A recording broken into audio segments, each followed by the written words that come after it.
Voy a leer unos textos de la palabra del Señor Jesús. Están en Efesios capítulo 4. Efesios capítulo 4 y el verso 1 en adelante.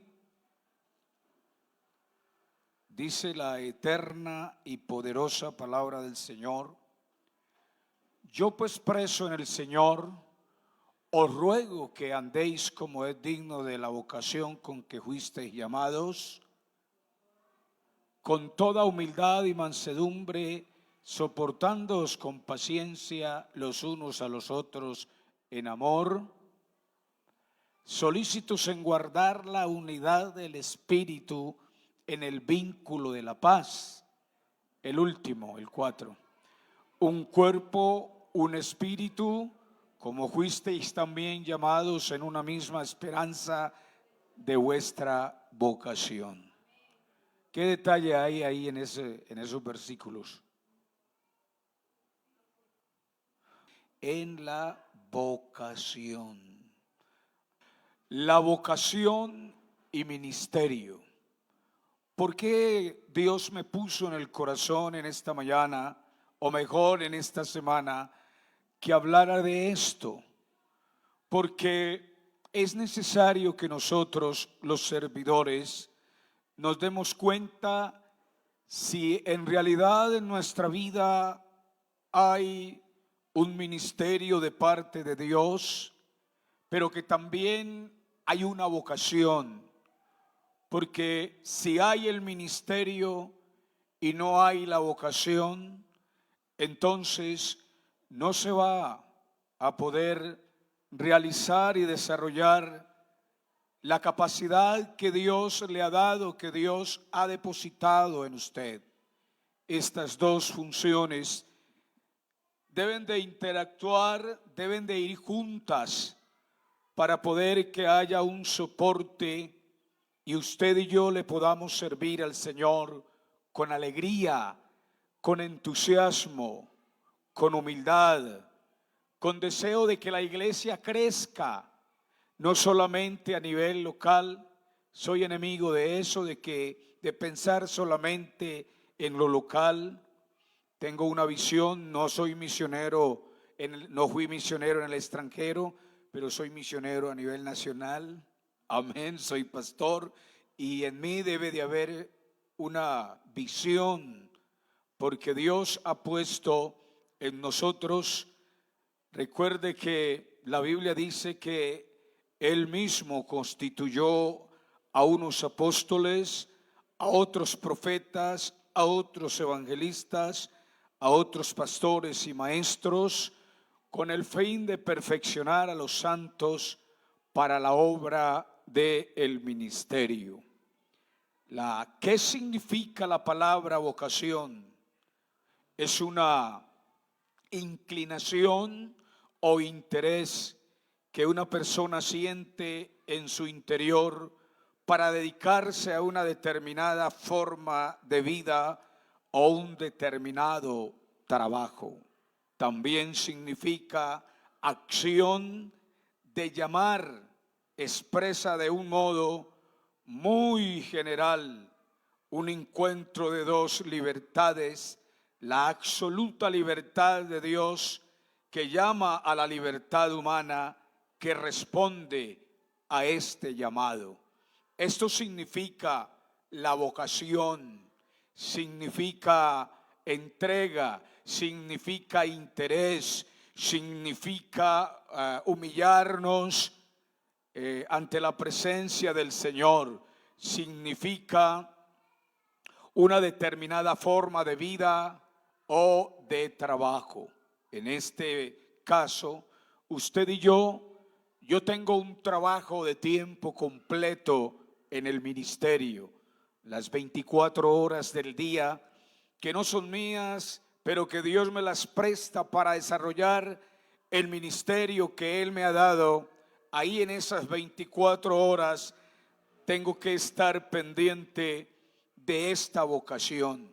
Usted fue llamado por horas, qué sé yo, o en el momento dado lo puede llamar Dios para que le sirva de tiempo completo.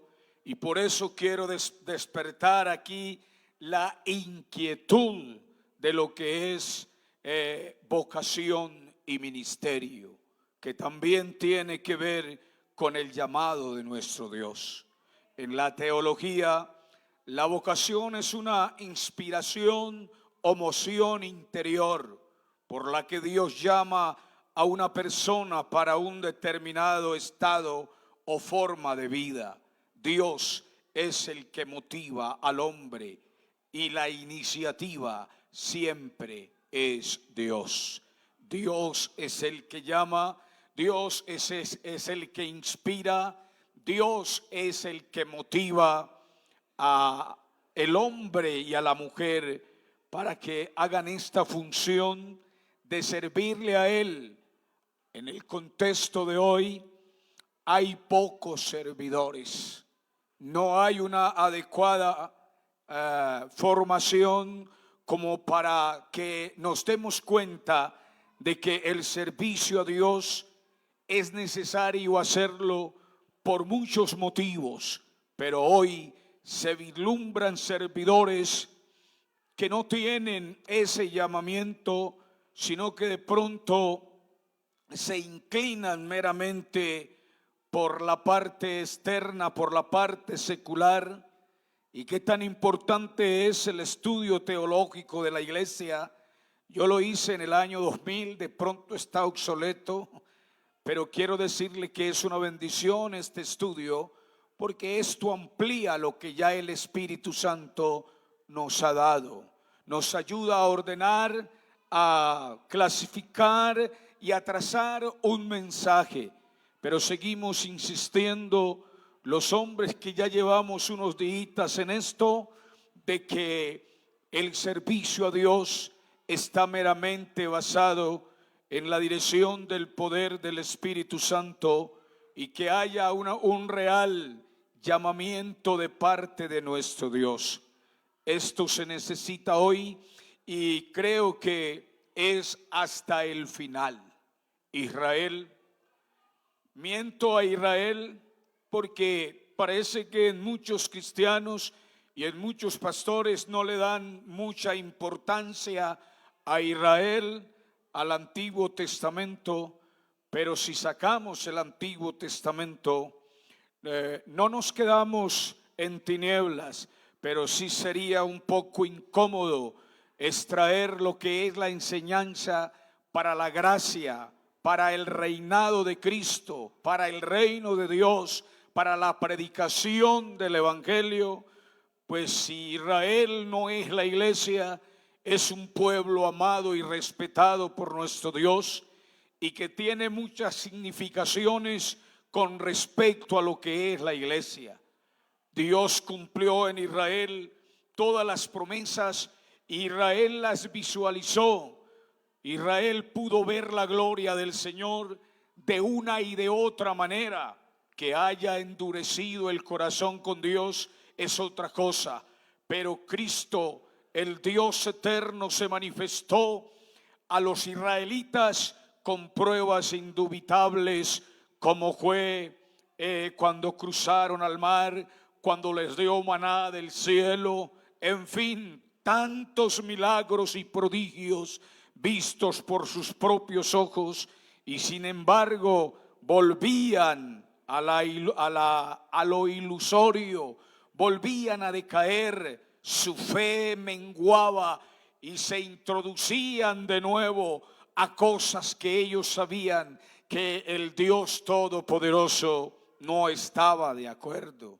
Esa es la mentalidad del hombre. El hombre por naturaleza es rebelde, es orgulloso. Él no puede guardar eso. El orgullo está en usted y en mí, y nosotros tenemos que luchar con esto, porque si no luchamos, nos mata. No hay alabanzas a Dios. Eso es una verdad, hermano. Créalo. ¿Usted cree que usted me va a ganar a mí porque pone la carita como ternero huérfano? No, Señor. Eso es innato en usted y en mí, y tenemos que luchar con muchos flagelos que hay en este ser. Uno de ellos es el orgullo. Hay poder en el nombre de Jesús. Alabanzas al Señor. Israel, Dios llama a Israel y lo separa de entre los otros pueblos a fin de que le sirva y goce de su especial protección.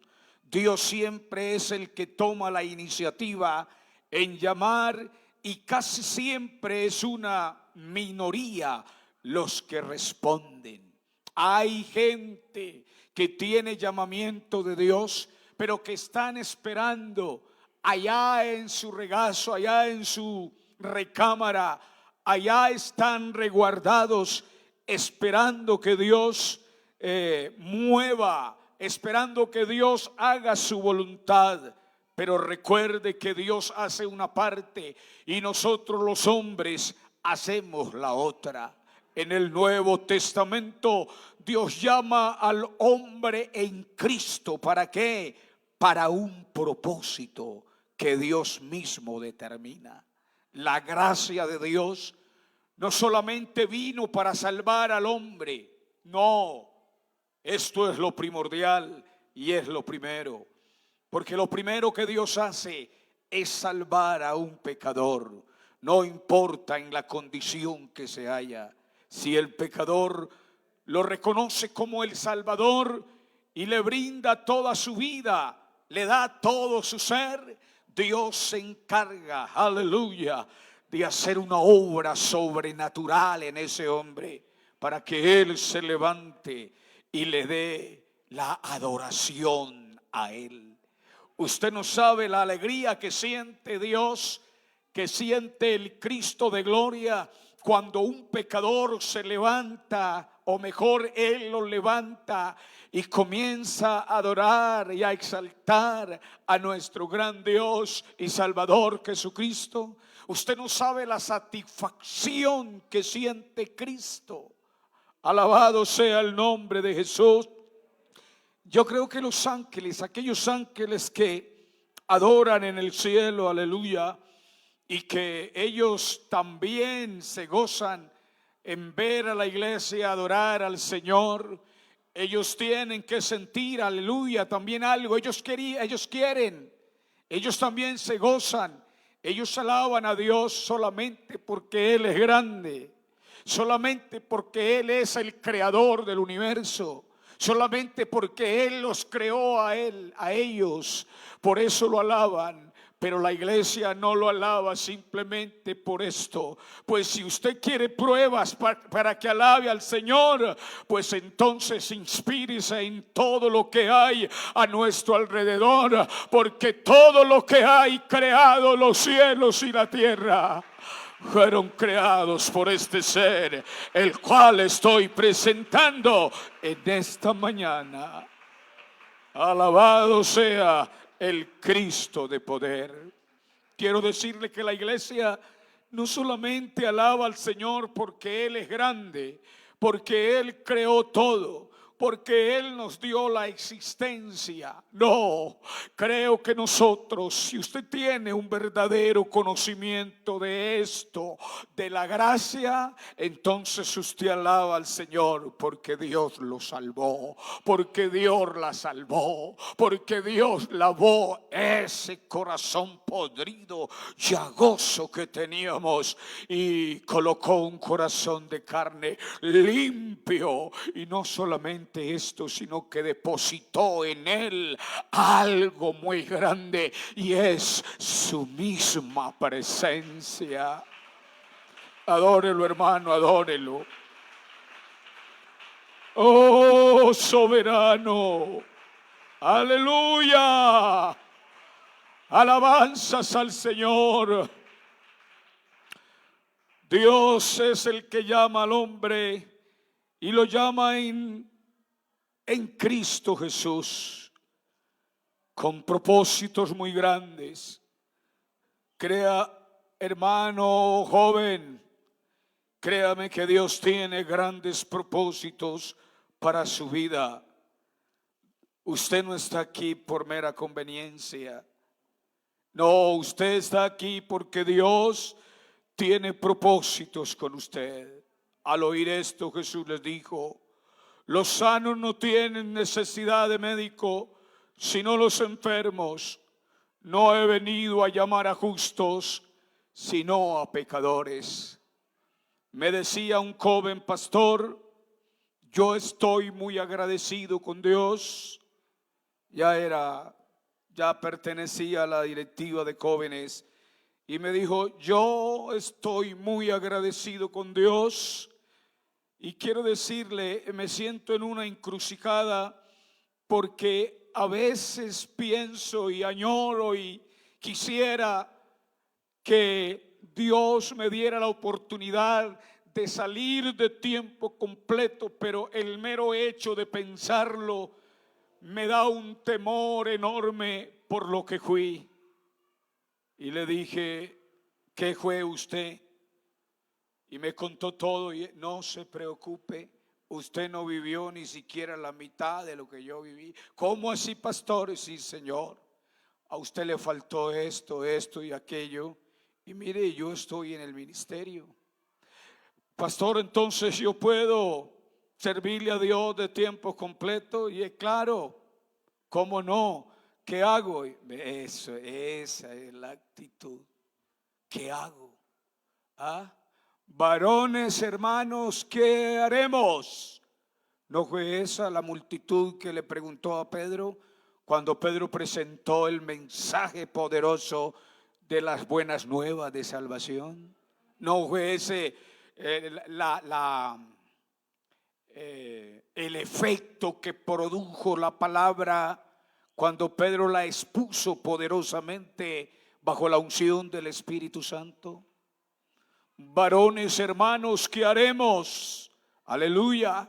Y Pedro les dijo que harían, y aceptaron. Bendito sea Dios.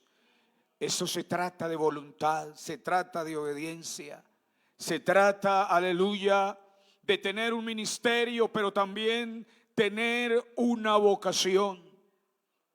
Pablo habla de un supremo llamamiento. ¿Y sabe por qué él eleva el ministerio y el servicio a Dios a supremo? Porque él no es digno, o no era digno. Él se expresaba así, que él no era digno, que él era el último apóstol, como un abortivo. Sí, Señor, pero Dios lo tenía en los planes, y lo que Dios tiene en sus planes nadie lo puede tergiversar, nadie lo puede desviar, sino que mire, vea, eso va derecho. Aleluya.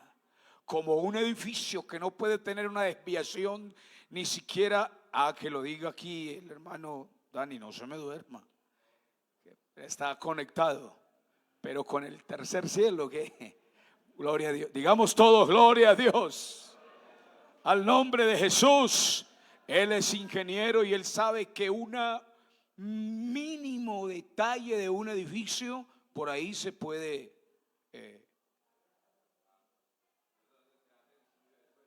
eso, mire, ya me va a enseñar. Qué bueno. Primero se hace, ahí está otro mensaje para que usted lo predique más adelante, hermano. La edificación en el ministerio de Dios. ¿Lo podemos titular así? Bueno, gloria a Dios. ¿Cuántos decimos gloria a Dios? Mire, ¿qué pasa con un hermano que termine el instituto bíblico, que sea bien inteligente y que se grabe todo eso y que no haya sido lleno del Espíritu Santo y que esté en la iglesia y que tenga un pastor que ni siquiera sepa leer? Él ya no se va a sentir bien y él va a querer venirse para acá a predicar, porque como ya sabe, ya es capaz de trazar un mensaje, porque la teología nos enseña eso. Ya es capaz, la parte secular se la sabe de memoria, pero ¿dónde está el agente que va a sustentar ese mensaje? ¿Dónde está el agente donde lo va a reargudir a él? Porque inclusive me puede predicar y en pecado, que eso ha ocurrido. ¿Por qué? Porque no está el Espíritu Santo en él. No hay llenura.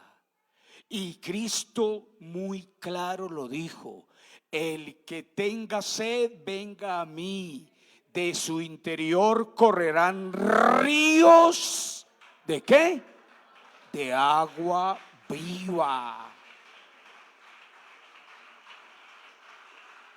Eso significa de que esa fuente debe de estar siempre fluyendo, porque por naturaleza el agua detenida tiende a ¿qué? A podrirse.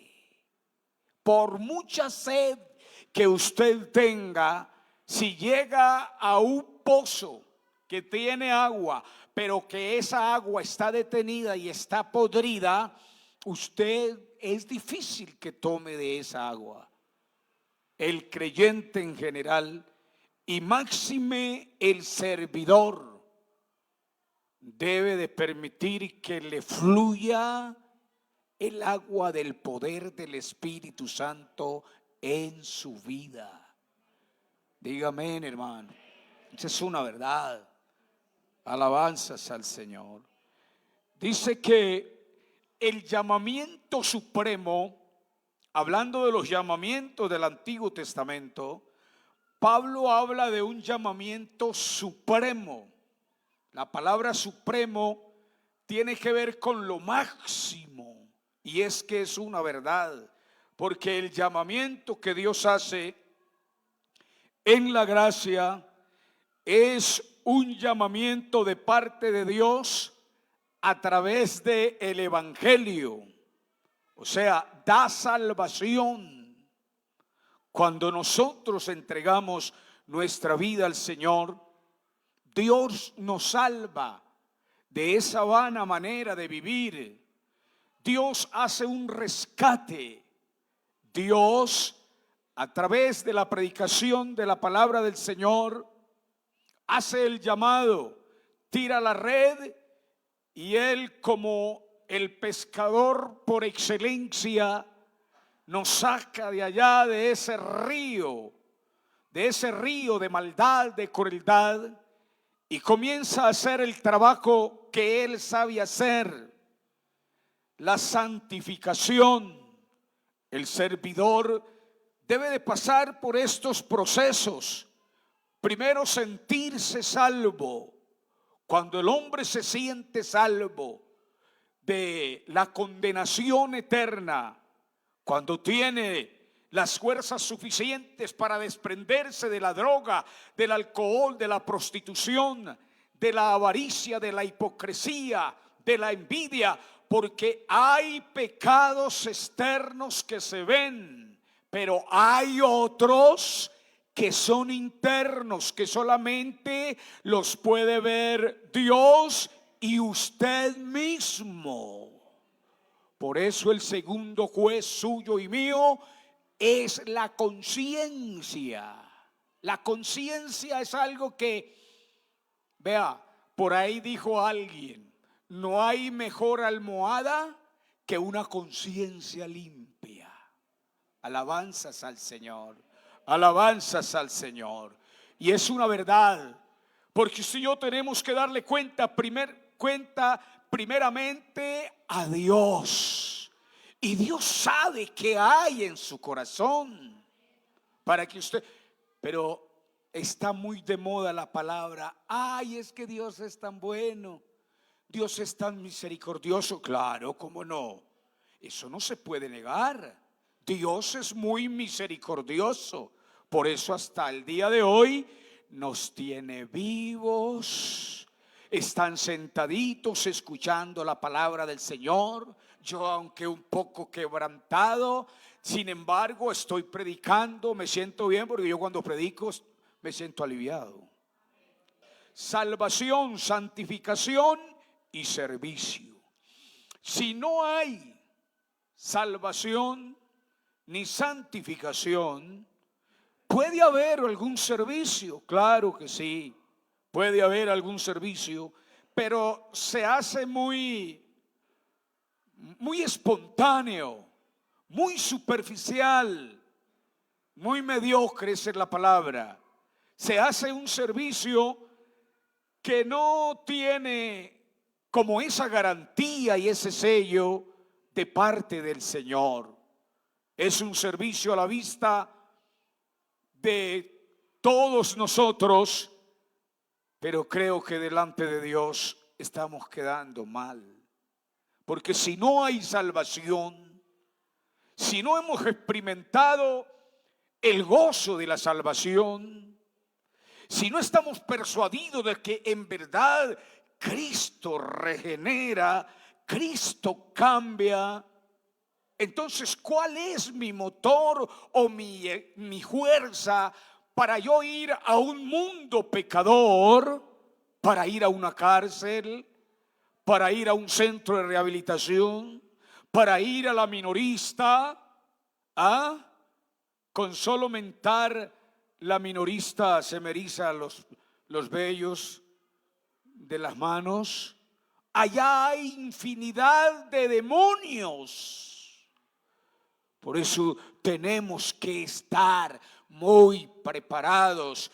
A ver, hermano, ¿cuál es la preparación? Para que usted no me vaya pronto a calificar que soy prepotente, no, sino que yo quiero que usted se arme de la gracia, del poder de Dios. Para Jesús amar. Oh.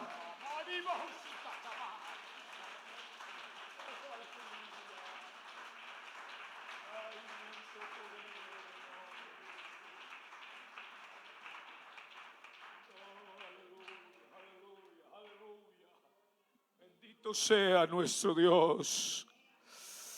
Qué bueno es el Señor. Tengo que contarles a ustedes, no quería contar, pero tengo que contar. La semana pasada tuvimos una experiencia tan maravillosa, mi esposa y yo. Y es que en una de las iglesias que estuve, en una campaña, me encontré a un satánico que estaba drogado y estaba muy mal. Estaba con una niña y me pegó una insultada horrible y se levantó, y eso hace 30 años, más o menos, 28, 30 años. Se levantó y yo lo resistí en el nombre poderoso de Cristo. En la iglesia ellos hicieron una pirámide. 4 aquí y 1 allá. Y él me cuenta que estaban haciendo rituales para que la iglesia no estuviera ahí. Es una iglesia pequeña que salió de la central de Caldas, llama La Miel, Andalucía La Miel. Y bueno, resistimos todo eso y la iglesia salió adelante y hasta ahora la iglesia todavía está ahí. Luego con el tiempo me lo encontré en un centro de rehabilitación y me dijo: ¿usted qué está haciendo aquí? Y recuerda que me lo encontré en el Alto del Gallinazo y le dije que si me tocaba bajar a los infiernos a rescatar las almas, iba. Y me dijo: pastor, yo no sé, pero usted está muy raro. Y raro es un sapo. A usted lo está persiguiendo la misericordia de Dios. Venga, hágame el favor. Venga, invoquemos el nombre de Jesús. Invoquemos la sangre de Cristo. Y comenzó a invocar la sangre de Cristo. Y en fin, que el muchacho de ahí, de ese centro de rehabilitación, no volví a saber nada de él. En el año 2000 más o menos me lo encontré en Bellavista y me dijo: pastor, hombre, ¿usted qué está haciendo aquí? Lo mismo, joven, llama a Fernando. Lo mismo, Fernando. Bueno, pero yo ya no soy el mismo, yo estoy con Dios. Y yo: sí, qué bueno, gloria a Dios. Estoy en una iglesia llamada, y me dijo el nombre. Bueno, de todas maneras, estás estudiando la palabra. Está en una iglesia trinitaria. Estás estudiando la palabra, te veo muy cambiado. Pero recuerde que la Biblia dice: y conoceréis la verdad, y la verdad os hará libres. Quiero decirle que esta semana que estuve en La Ceja con mi esposa haciendo una vuelta, me lo encontré. Oiga, llegó a ser pastor de una iglesia trinitaria. En serio, tenía un grupo de 100 personas. Y ese hombre cuando me vio, vea, él se montó en el carro aquí, y me dijo: pastor, vea, es que de todas maneras, bueno, estamos entramos en un diálogo. Y entonces él me dijo: yo tengo que contarle, hermano, porque él se dio cuenta que yo era pastor, pero él no me conocía, ni yo lo conocía, cuando se me montó en el carro. Y entonces me dijo: pastor, no, vea, lo que pasa es que yo estoy vendiendo esto, es por esto y aquello y lo otro. Qué bien, hombre. Yo estuve en la cárcel 6 años. ¿Qué año estuviste vos en Bellavista, en la cárcel? En el año 2000. Y decime una cosa, ¿cierto que usted le rendía culto a Satanás? Y entonces el hombre se quedó mirando. ¿Por qué me pregunta? Y le hago otra pregunta: ¿cierto que usted es de Caldas o estuvo en Caldas? Ay, hombre, no me vaya a decir que usted es el pastor que yo toda la vida he querido saludarlo, he querido abrazarlo.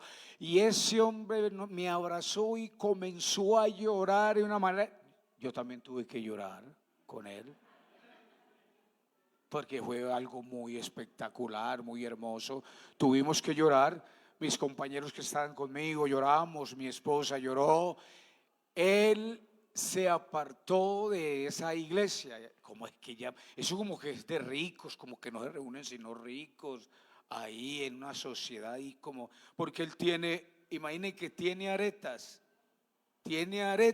y tiene colita, y le gusta la música rock. Y yo le dije: no, Fernando, así no es. Usted necesita ser liberado por el poder de la verdad, que es Cristo nuestro Salvador. Oiga, ayúdeme a orar por estos muchachos, por este muchacho. En estos momentos todavía está sometido a la música rock. La música rock es tremenda. Eso tiene un trasfondo muy bravo. Y tiene dos ligaduras fuertes, que es la música rock y cayó que en adulterio, me dice él. Y la esposa le está dando la oportunidad. Él me llevó, tienen un restaurantico allá en La Ceja. Lástima que ya hayan terminado todo, hombre. Bueno, le dejo esa carga, iglesia del Señor, por ese joven, porque no está liberado todavía. No, conoció al Señor en una doctrina que no tiene poder para liberar al hombre. Y seguro él se puso, por él muy avispado, muy abierto, muy conversón. Eso habla de la Biblia de una manera especial, para que nosotros tomemos conciencia de todo esto. Que no todo el que me dice Señor, Señor, entrará en el reino de los cielos, sino todo aquel que hace la voluntad de mi Padre que está en los cielos. Alabanzas al Señor. Por eso, para servirle al Señor, tiene que haber sido regenerado por Dios y llamado por Dios. Pablo dice que él es ministro de Jesucristo porque el Señor lo hizo ministro. Y aquí estamos explicando la palabra del Señor. Y eso dice Pablo, lo dice él en la carta a los Efesios, en el capítulo 4, creo que es, y verso 11. Y él mismo constituyó a unos apóstoles, a otros profetas, a otros evangelistas, a otros pastores y maestros, a fin de perfeccionar a los santos para la obra del ministerio, para la edificación del cuerpo de Cristo. Mire la función de un pastor. Muy bueno que hayan pastores que tengan diferentes talentos, pero la función de un pastor es, mire, a fin de perfeccionar a los santos, a los santos. Aquí se perfecciona santos para el ministerio. Si usted no es santo, no alcanza a perfeccionarse para el servicio al Señor. Si usted no es oveja, entonces no puede beber de el arroyo que es la fuente de vida eterna. Alabanzas al Señor. A fin de perfeccionar a los santos para la obra del ministerio, para la edificación del cuerpo de Cristo, que es la iglesia. Pablo es ministro de Jesucristo, aleluya, porque Dios lo llamó. Pablo no se hizo ministro solo, sino que Dios lo llamó. Él en el testimonio, creo, no sé, por aquí en capítulo 26 y el verso 16, él da testimonio y dice, verso 26, Hechos 26 y el verso 16,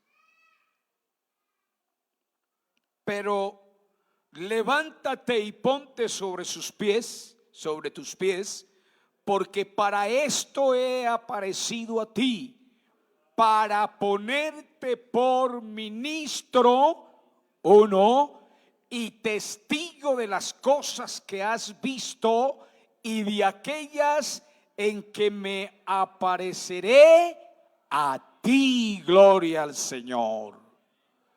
Y Pablo dice también en Colosenses 1:24, doy gracias al que me fortaleció, a Cristo Jesús, Señor nuestro, aleluya, porque me tuvo por fiel, poniéndome en el ministerio. Primera de Timoteo 1:12. Ahora me gozo en lo que padezco por vosotros y cumplo en mi carne lo que falta de las aflicciones de Cristo por su cuerpo, que es la iglesia, de la cual fui hecho ministro. Colosenses 1:24. Vamos a leer en Colosenses 1:24, que dice de la siguiente manera. Colosenses 1:24. Ahora me gozo en lo que padezco por vosotros, la iglesia del Señor, y cumplo en mi carne lo que falta de las aflicciones de Cristo por su cuerpo, que es la iglesia, de la cual fui hecho ministro según la administración de Dios que me fue dada para con vosotros, para que anuncie cumplidamente la palabra de Dios. Y dice, el misterio que había estado oculto desde los siglos y edades, pero que ahora ha sido manifestado a sus santos, a quienes Dios quiso dar a conocer las riquezas de su gloria, de este misterio entre los gentiles, que es Cristo en vosotros, la esperanza de gloria. Aleluya. Que es Cristo en nosotros, la esperanza de gloria. No hay otra gloria tan completa. No hay otra gloria que se deje ver y que produzca alegría, que produzca convicción, como es esta. Cristo en nosotros, la esperanza de todo lo que nos espera en el futuro.